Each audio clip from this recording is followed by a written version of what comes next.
Hey guys, and welcome back to another King of Beta match. We have GhostBomb versus one. We're getting pretty far in this tournament match. We're expecting exciting things. GhostBomb tried to register 3 energy decks tournament, and he had to remove one because he didn't have enough different scrolls. So I doubt we'll see the one that he changed out of energy. He loves his energy, so I'm expecting him to stay with that probably the whole time. Lahopaa has been playing Energy and Decay mostly, so see plenty of fun stuff from both of them. Go ahead and look right at the decks. Once again, this is the Purple Pansy along with Vulcanine. Hey guys. And here we go. The decks are pretty similar here. They're gonna look like ranged energy.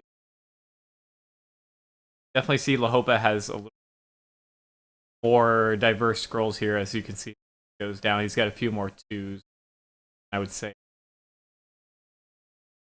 Yeah, it seems like he has slightly more contingencies um so he's going for more coverage by taking two sets of twos instead of a lot of mostly sets of threes. Um Ghost Bomb has a kind of a spin on ranged energy that utilizes overdrive in conjunction with Oculus Cannon and Ether Pump in order to his removal. And as you Mm-hmm. can see, he actually lacks a lot of the really common high grade removal. So I think he's going to be depending on that lower grade removal, um, and the consistent removal from overdrived machines to take out some of Lahopaa's stuff. Yeah, there's no Violent Dispersal, there's no Thunder Surge. Yeah, He is going pretty aggressive with his creatures and structures and trying. If he loses board control at any point in the late game, he's probably going to be in a little bit of trouble, I would imagine. that's true, but he also does have a pretty good amount of defensive potential with the really high health structures, right? Mm-hmm. So he can use ether pumps and automated forges and even Oculus cannons if he really has to as defensive structures as well as offensive structures. I And also the ether see pump, a oh, go very ahead. interesting removal with a Copper Auto Iron Whip in there. Yes. And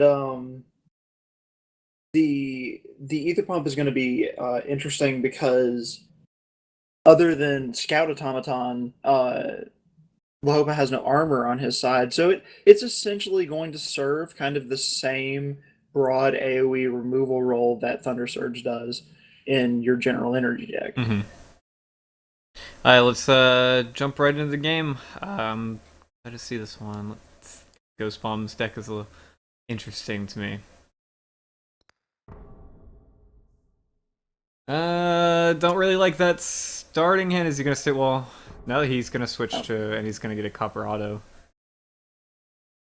Yep, and Lahopaa changes too. Both of them got really high cost scrolls in their starting hands.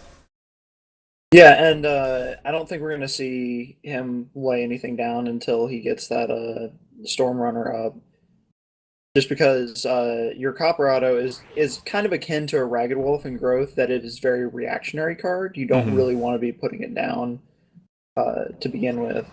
Okay, so he counters the gun auto with the gun auto that he just drew, and like I said, he's using that Copper Auto as this pseudo removal.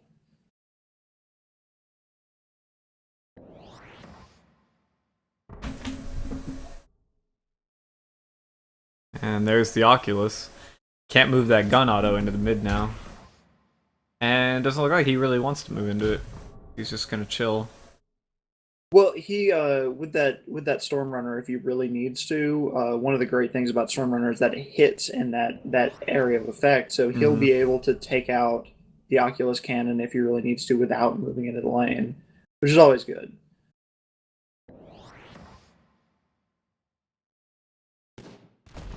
This is an interesting formation because like Ghost Bomb is obviously not in control of the mid, but I wouldn't say he's lacking board control in any way. Yes, he doesn't have the mid, but he is definitely putting a great deal of pressure on it. Now, a lot of that pressure just went away because he got his Stormrunner burned, but that's, I mean, kind of it's, unavoidable with an and it's energy right versus energy back. match. And he spawned another one right back. I think Lahopaa came out on top just because the cantrip.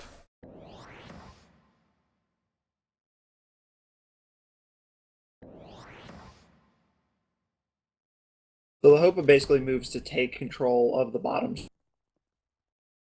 Those scout automatons don't really actually do that much by themselves. That they're one attack and three health. But when you get them in conjunction with a lot of copper automatons or with each other, they Mhm. become a really potent force because they stick around for a long time due to the armor. Yeah.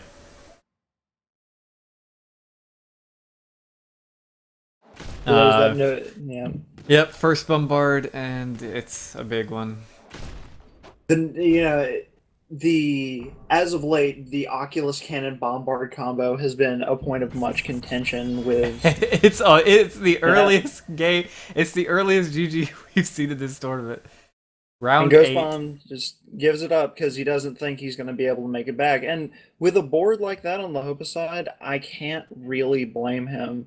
That would be a very We hard talked winning about what position. if Ghostbomb got lost his board control. He probably wasn't gonna be able to get much removal or anything out. I mean, Yep. we talked about the removal he did have was overdrives and either pumps, but that it was a race to bombard, and the first bombard wiped the board pretty much, and there was nothing to do there. As a round 8 victory, definitely the fastest we've seen, Yeah, and and yeah. I think GhostBomb had a deck that would be able to contest if there was, just if he was like a hair's breadth away from losing the board, but with that play, he lost the board completely. Mm-hmm. And it would be extremely hard, if not impossible, for him to get it back with the deck that he had. Yep. All right, well, that's it for game 1 of this series. Energy coming out aggressive, and Lahopaa staking a claim early. We'll see if Ghost Bomb can come back in game 2, or if this is going to be the quickest series of the tournament. At this rate, we'll see what Yeah, happens in game 2. and GhostBomb is not somebody to be underrated. Like he is an excellent, excellent energy player. Mm-hmm. So I would not be surprised if he came back with a deck that was his other contingency deck that is much, much more powerful. Yep, and he's gotten this far in the tournament. Obviously, we're here at the third stage, and I think he's going to be. I think he put up a good fight. I don't think he's going to go down round 8 again. Most definitely. Yeah. And we'll be back with more. Once again, it's Purple Pansy and Vulcanine. We'll be back with game 2.